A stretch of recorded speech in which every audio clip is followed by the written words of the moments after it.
برنده قطعی با نسبت آرای بسیار زیاد این جانب هستند.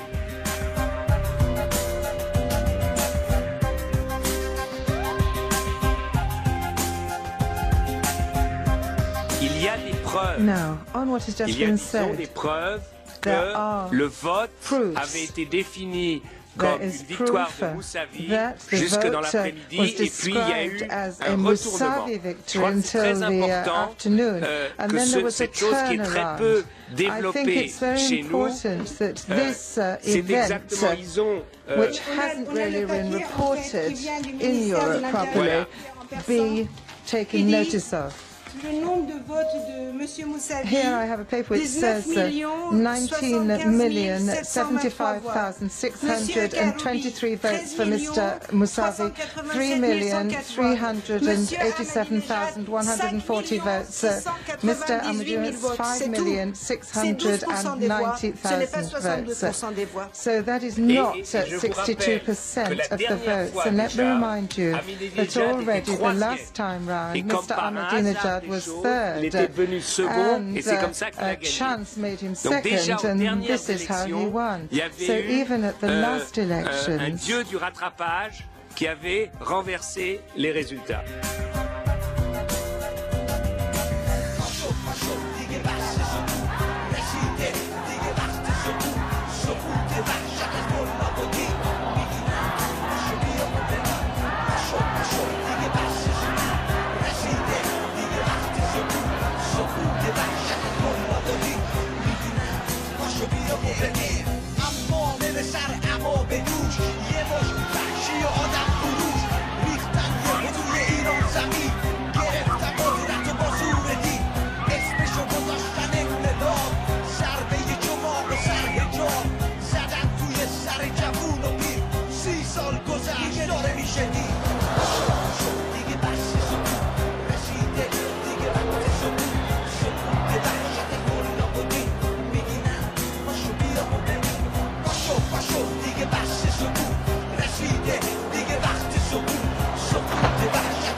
خب فیلم روزهای سبز را دیدیم، ساخته حنا مخملوا، فیلمی درباره حوادث اخیر ایران. فیلم همونطور که دیدید یک تدوین بود، تدوین موازی بود بین حوادث قبل از انتخابات و حوادث پس از اون، به همراه خب یک رگه‌هایی از داستان و